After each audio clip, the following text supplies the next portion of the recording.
Good afternoon, everybody. My name is Donna Thiesel, and I'm your host of Donna's Edge Talk Show, where truth matters. Thank you so much for watching every day, Monday through Friday, as I get to ride home with you in the afternoon. It's always the best time of my day.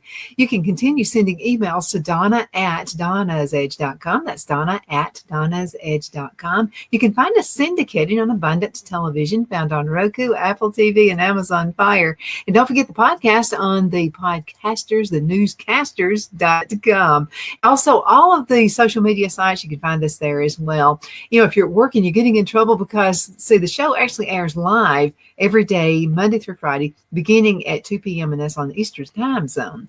Now, I don't want you in trouble, so you can also find us on social media. Go to facebook.com/DThiesel, Twitter, MeWe, everything. We're on everything that's social media. But again, thank you so much for your time. And thank you so much for watching.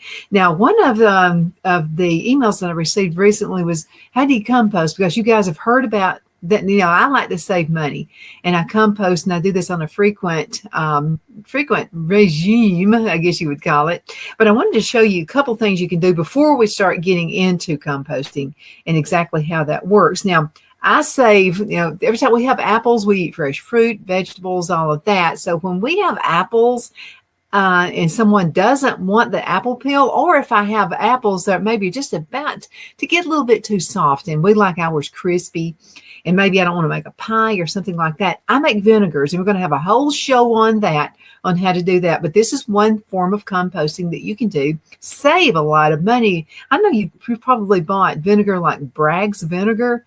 You know how expensive that is. It has the mother in it and all of that. Well, for an apple that's just about to go bad, you can make apple cider vinegar. Absolutely. And again, we're going to have a show about that coming up pretty soon. But this is what it looks like. This is part of the stage of it. All you need is the apple or whatever fruit or vegetable that you would like to make into vinegar. That's all you need, is just that, water, and a little sugar. So this is right here is a 2 quarts jug right here. So this is pretty big. And so I just put the scraps, and I like to cut it up in little pieces as well. You need to do that. And you can see it has, this one is, what is this one? Oh, this is apple cider. And you can see, you know, you hear about the mother part of it. Now, this is not done. It needs to sit in a cool, dry place, and it needs to be covered. And I like to use coffee filters to do that. It needs a little bit of air to come in so that the whole thing can process. And when you buy, you know, the apple cider vinegar, you hear about the mother. That's the mother that's forming right there. See that big, lumpy, weird-looking something right there? It's part of the deal, okay? And this is like the best vinegar ever. And I wanted to show you what one looks like when you filter it out. You need to let it sit like that at least 3 months. But if you can let it sit longer, that's even better. So I constantly have a flow of vinegar that's doing its thing. So this is what it looks like right here. This is some lavender right here. And oh, doesn't it smell good? You can see the mother down there in the bottom. Now, what do I use it for? I use it for cooking. We take vinegar every single morning. Vinegar is absolutely good for you. It's good for you. You're all over health. Just go to Google or whatever your favorite website is that you like to search with, and just type in vinegar and how good it is for your body. Now, Phil has high triglycerides, and he's that's my husband. He's a tall, skinny guy, 6'2", very thin. You would think he has no problems, but it's hereditary. And so the doctor also recommended, you know, along with medication, he doesn't take medication for it, but the vinegar keeps him healthy. Every time he goes to the heart doctor, the doctor says, I don't know what you're doing, but keep doing it. And I'll say, it's my homemade vinegar. And so this is something you can do, save a lot of money, and let the kids watch the process of making vinegar. They're going to get a kick out of it, and you are too. Okay, let's talk a little bit more about composting at home. And this is going to reduce your family food waste. You're going to have less trash to take out in the trash pile. Now, I wanted to make a special note for you. If you're composting food, make sure it's organic food. It's preferably food that you grow. on your own, okay? Because you know what's in the food that you grow. And, don't use pesticides and that kind of thing. But let's just talk about this. This is the pioneerwoman.com. Everybody knows the Pioneer Woman. And so this is something an article that she came up with. And I think it's like really worth talking about. So when you're cooking dinner on a weekend, she says, you might not think twice about the carrot tops, maybe the potato skins or the cracked egg shells that you put in your trash can.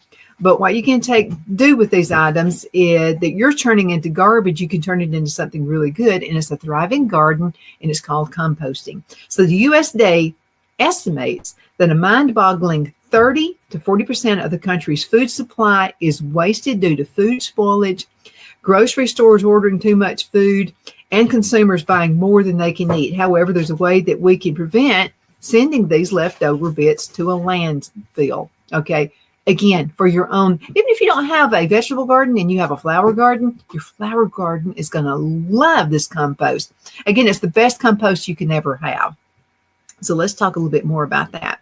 Now, learning how to compost at home is a great way to repurpose these discarded pieces of food, like your coffee grounds. And I'll tell you something that Phil told me about a long time ago. So he and his brother were in a business together. And so his brother's wife just had this terrible looking plant. He said that Grace just could not grow a plant. She would kill him. So Phil started just putting his coffee grounds and undrank coffee and started putting that on the plant. And that plant started thriving. Of course, Grace wanted to take it home after that. But anyway, it's composting. It's just a form of composting. Now, you can use banana peels, coffee grounds, spoiled veggies can all be saved instead of throwing away, and turning this into a beautiful nutrient-rich soil by composting. You'll never have to go buy compost again at a big box office store. You'll never have to do that. Again, that's going to be all part of the deal. This is what my dirt looks like right here. Okay, see how that rich soil is? You've got that growing out. I mean, you got it outside. Make your own. You'll save so much money. We've got 8 acres of land here. And so there's a lot of pine trees out here. And I'm just telling you, it's God-given, okay? So we have pine needles and it's like in some parts of this land, there are pine needles that are 6 and 8 inches tall where nobody ever messed with it. They just left it out there in the woods like that. That is gold. I mean, that is absolute gold. When you lift the pine needles up and you look under that soil, it is so rich and it is so dark brown. It is like, you can't buy it like that. If you bought it like that, I'm telling you, it'd cost you a small fortune. So again, composting on your own.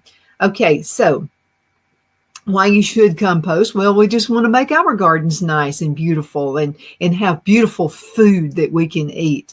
And without it costing us a fortune, you don't have to go and spend a lot of money at a very expensive natural store. Do it on your own. Okay, now what can you compost? Some things that you can compost might be obvious, like your fruits, vegetables, eggshells, which are considered greens. Now you have the greens and you have the browns. So let's talk about the greens. And that's as their microorganisms help encourage decomposition. Okay, now, but it's also vital that you have browns. Now, these are the dry ingredients to keep your compost pile from being a sopping mess. And they can always encourage growth of those organisms. Now, for these, you can toss in non-organic materials like shredded newspapers. You can do that. Tea bags, dried leaves, and even pet fur. I know it sounds crazy, but it works. Now, the Environmental Protection Agency has a list of compostable items on its website, but it's also important to be aware of what you can't compost. And let's talk about that for a minute. You cannot compost dairy, meat, and fish products. They're off limits because the smell will attract, and this is important because we've had this happen before, because that smell attracts rats and flies. You don't want the rats and the flies. So again, what not to put in there? Dairy, meat, and fish products. Now, how do you set up a composting bin? There are so many ways you can do this. You can get 2x4s. You can get just pieces of wood. Now, make sure it's non-treated wood, okay? And make it as all natural as possible. If you live outside and like you have an old barn outside, I promise you, if it's a barn that's decades old, they didn't use treated lumber back then. That would make a perfect compost box. And anything can be a composting box. You can use a box. Let's say you bought a refrigerator. You can use that if it doesn't have wax around it. You know, some of the cardboard boxes have this waxy film around it. That's not going to work really good in your composting. So you can just start with a clear area out in the back of the yard, out at the very back. And you don't have to build walls for it. Just make sure you put all of your food waste. If you're cutting your grass, now don't do this if you've treated the grass with some kind of a chemical. But if you don't treat it and you cut the grass, make sure you keep the green grass, okay, because that's going to help in the magic of composting. All right, let's go ahead and get with the article. Not so much about what Donna does, but what the Pioneer Woman says you can do. Okay, now how do I set up the bin? The first step is to pick an outdoor space big enough to fit a bin, at least 3 square feet. You can choose an open or closed bin. I like the open one because the rain also helps. That way, unless you're having a drought, the rain also helps for the decomposing. Okay, and it depends on how much you care about odor or appearance. Out at the backside, I could care less. Okay, now an old trash can or a wooden chest will do. Like you go to a yard sale and see an old, maybe chest of drawers. You can take the drawers out of that, turn it on its back, and use that for your composting pile. And it works. Okay, an old trash can or wooden chest will do. There's also several bins that you can buy online. Just do your own, save a lot of money. Or you can just build a pile of compost without barriers. You know, I do that a lot. So there is a pile. When Phil cuts the grass, I'm running out because he has this bag that's on the back of his tractor. And I grab that as soon as I possibly can because I want that green grass. Now, there's 2 things I do with that. I use that on the composting pile, and I also make grass tea. Okay, grass tea is better than any fertilizer you can buy. And if you just make one big pail of it, it's going to last you several seasons if you have just a regular size garden. And I do big gardening, so I get as much of it as I can. Here's how you make the grass tea. Okay, so you need something, maybe a plastic bin, but it's got to be something that is food grade, okay? And then you can use like old whiskey bottles or old whatever, and those are really good to use. I happen to have old beer kegs that a friend gave me, and there's 4 of them that I use. So what I'll do is I put that green grass just as soon as I can get that off of his lawnmower. I put that about half of it in the keg. So I fill it about halfway with the green grass, freshly cut green grass. Then I fill it up with water. And then I put a top on it. And if this is something you can do in the beginning of the season, I'm just telling you, you're going to have the best fertilizer, better than anything that you can buy. Now, you will have to drain it out and then put it in something, again, a food grade plastic container. Now, you'll have to water it down and it's going to reek. It's going to smell like terrible. So you'll have to smell some coffee grounds after you've done this process. After you've let it set, you'll need to get an old sheet or something and drain the grass out and save the liquid. Now, you can still use the grass and you can put it on your compost pile. You're going to thank me for this. It's going to save you so much money and you're going to have the best garden ever. And your neighbors are going to be jealous of how beautiful your garden is going to look. Now, it's flowers and veggies. So we talked about how to set up the compost pile. Let me look and see what time it is. Ooh, I've got to go into a commercial break. We'll be right back in just a few minutes. Queen City Used Car Sales has been serving drivers in the Northeast Alabama area for years with a quality selection of late model used cars, SUVs, and pickup trucks. On top of our extensive selection and competitive prices, we offer professional auto financing services for used car buyers of all credit levels.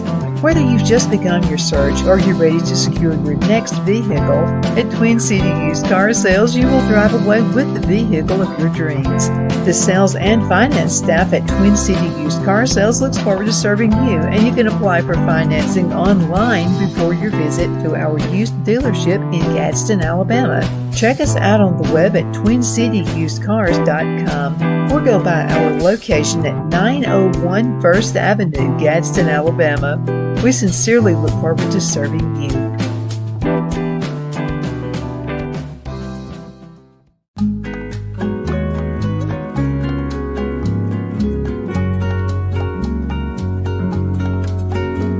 At Lamone's Mexican Restaurant, located in Henniger, Alabama, and voted Best Mexican Restaurant of DeKalb County, Alabama 2020, we're here to serve you with authentic Mexican cuisine. Order easily online by going to lamonsmex.com or call 256-657-3999 to place your order.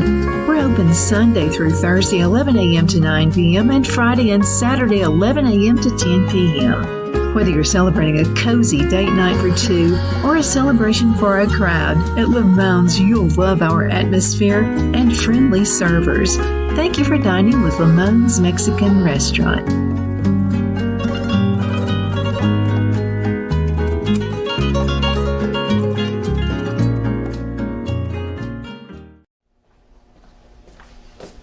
Are you ready?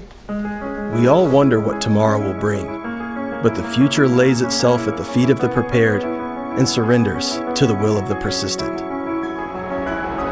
It's not easy, but today shapes you so you can shape tomorrow. With Northeast Alabama Community College, when the future asks if you're ready, you can answer yes. Begin your future at Northeast Alabama Community College. Donna's Designs offers a line of handmade memorial, wedding, and keepsake jewelry that launched back in 1970. I'm a self-trained jewelry designer, and I will work closely with you to create unique designs you can love and treasure for years to come. Whether that be flowers that were used in a funeral arrangement or stones you found on the beach at a memorable trip, call me at 256-659-4319, and let's think of the possibilities.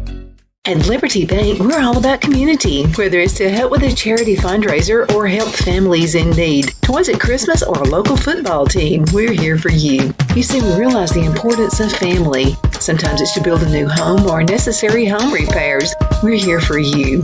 If you like the feel of a small town bank with all the conveniences of a big city bank, we're here to serve you. You will find us at any of our convenient locations in DeKalb, Marshall, Etowah, and Blount counties in North Alabama. You can call and speak with any of our friendly staff at 256-659-2175 or check us out on the web at libertybankal.com. And thank you for your support of our community. Member FDIC, Equal Housing Lender.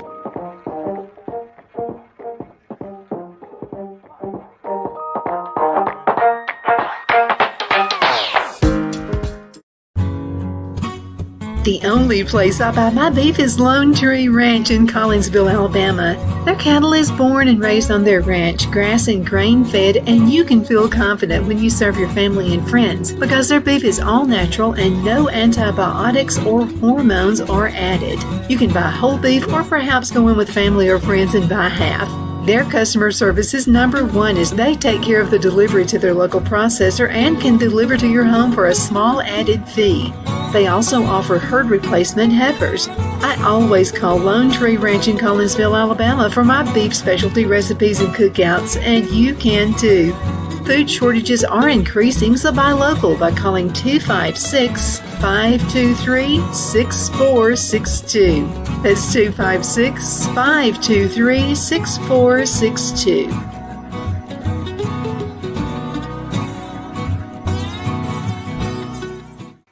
We're back. My name is Donna, and I'm your host of Donna's Edge Talk Show, where truth matters. We are talking about composting, and it's a huge, huge difference in the way your food tastes And actually the results of your food, your garden is just going to absolutely love this, and you're going to have the most beautiful flowers. All of this is going to be so good, but it's so easy to compost. Now, we talked about how to do it, and it's simple. You don't have to make a big deal out of it. Before you go to chucking all of your old fruit and vegetables into a pile in your backyard, know that the way you compost has to be deliberate. Therefore, find an airtight bin you can keep indoors that'll hold those food scraps until you're ready to add them to the compost pile.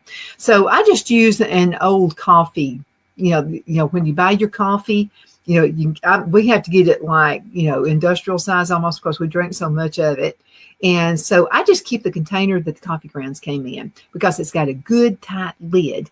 And so what I'll do is I'll just put whatever I throw away, coffee grounds, tea bags. Make sure you take the staples off of the tea bags if you have staples in there.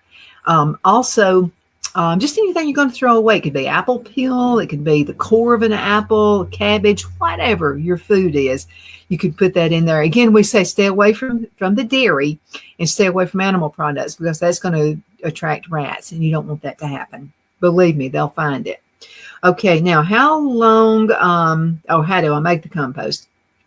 Don't make it difficult. You can, I prefer just to have an outside area, and something that's easy for me to get a rake or a shovel, and I'll just turn it every so often. Now I put on newspapers out there. Now, if you're going to use boxes, let me explain this. On boxes, again, don't use anything that has a waxy feel on the outside or the inside of that box. You need to tear the boxes up. Let me tell you a quick way to do that. Because it takes forever to just tear a box, So if you'll leave it outside when you know it's going to rain, and let that rain soak into that box, it's going to make it like a breeze to tear. So while the box is wet, then you can just tear it up and put it into the compost pile. Newspapers are easy to do. Now, another thing about newspapers, take the comic section out, because that does have dye in that, like color dye. But you can use regular newspapers, and also any of the sales papers that come in there, don't put those in there, because they have a little waxy like feel to it.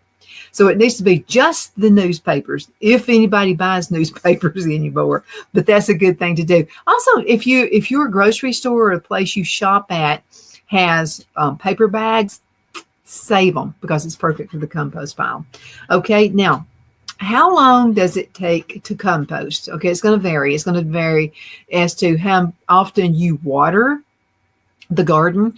It's also going to vary to several different things. Like if you turn it over, now if you just put the grass and the compost and stuff on there, it will decompose. It'll just take longer.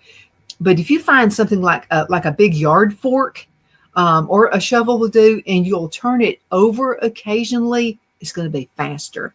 Okay, now any newbie composter will have to be patient while waiting on that glorious fluffy soil to form. It could take anywhere from a few weeks to a few months to decompose, and depending on the weather, and again, your soil's consistency. Now, you want to turn the mixture over 1 to 2 weeks, like every 1 to 2 weeks, with a shovel or a garden fork. And if you notice that the soil is too wet, what you can do is add some dry ingredients to it because I'm constantly adding dry ingredients. The goal for the compost is to look and smell like soil. Eggs are awesome. Eggshells that you want to throw in there. Don't throw eggs in there, but throw the egg shell in there. That'll make it really good too. Now, what if I can't make a compost pile? I'm just going to tell you, I don't know anybody that can't make a compost pile. But if you want to compost, but you're lacking the outdoor space, okay, I get it. You might be able to take part. Find out if your town does a compost collection, or if there's a local community garden or farm that would accept your compost scraps. I'm just telling you, they would love it. Now, let me mention this to you. Okay, so if you would like to have a compost pile with, say, coffee grounds, see if you can find a local coffee shop. Now you've got to be consistent on doing this, okay? Because I don't want coffee grounds to pile up all the time. So, and it will help them too, because they're not going to have to, take it to a trash bin, or, it's going to take up a lot of space in their trash bin. So if you find somebody who makes coffee shop or whatever, or a restaurant or something like that, Go by, talk to them, and say, look, I want to help you out with composting because I want your coffee grounds for compost. If you will do what you say you're going to do, if you say, okay, I'll come by every Monday and pick it up, or, if you're going to do it every single day, make sure you make the schedule and make sure you stick to it. Because what I've heard a lot of folks say is I would do it, but people, they get lazy about it. They say they're going to pick it up every Monday and they don't do it. Or they don't even call. I mean, it's easy to do business with these folks. Okay. Again, this is less stuff they're going to have to throw in the trash can. Now, you got to do the work for it. Okay. Don't expect them to do it and put it in something for you. You need to provide boxes that you can use. Make sure that you have reliable transportation. It's better if you can use the back of a truck. If you're going to use your car, just make sure you put plenty of, say, some kind of plastic on your car, because coffee grounds are kind of hard to vacuum up. I'm just telling you. I know this from experience too, but make sure you do the work, make it as easy for that coffee shop or for that restaurant as you possibly can, so that they'll want to save their coffee grounds for you. Now, I'm just telling you, a good coffee shop that does a lot of business, they have enough for several folks. So you make sure that you're the one who does what you're supposed to do in the time frame that you say that you're going to do it in. Okay, now, composting again, so many things that you can do. I'm going to get back to making vinegar for you in another episode coming up really soon. Again, this is better than, I'm telling you, it's better than Bragg's. It'll smell like vinegar. Again, it takes a little bit of time to do that. Another tip I wanted to give you too is when you go to the grocery store, most grocery stores are going to have a marked down cart. I call them buggies. I'm from the South. But anyway, they're going to have a buggy that has vegetables in it that may be just a few days old, maybe just beginning to turn. Maybe the cabbage is just about to turn. You can buy those in a bag, usually for almost nothing. Or you can talk with the grocery store manager and tell them what you would like. You would like to have their scraps because you want to make, some kind of vinegar with it. But the easy way is to go check out the grocery carts, or buggies, like I say. And if you can see apples, maybe sometimes you can find 4 or 5 apples marked down. Sometimes they're still really good, but these make excellent vinegars. I'll tell you, the best vinegar you can have is something that's made out of bell peppers. And I've done that. Sometimes I just have a supply of bell pepper scraps because I raise my own bell peppers. And you can use the seeds on the inside, that you normally would throw away. Let's pretend this is a bell pepper. At the top, they've got that little top right there. And most of the time people get rid of that. And down at the bottom, even this part on an apple can make your vinegar. Okay, so keep all of that stuff and put it in a bag, because it may take you a while to save up for enough. And you can even do mixed vegetables and fruits. But I'm just telling you, bell pepper on a salad dressing is awesome. So again, that's going to take several months to do this, but that bell pepper vinegar is awesome. So what you can do is use, say, half olive oil and half vinegar and mix that up. Put a little seasoning in it if you want to do that. Put that on your salad, and it's the best salad dressing ever. And again, this is the one that I've got that's lavender. I grow my own lavender plants. And in basically anything, you can make like banana peels, and you can make vinegars out of that as well. Okay, I wanted to thank you so much for watching. I hope you've learned something, and send me email to let me know what you've done. And if you have any more ideas that I can use on the show, I'll take them, especially when it has something to do with gardening, because I'm like a sponge for that. I want all of the advice I can get.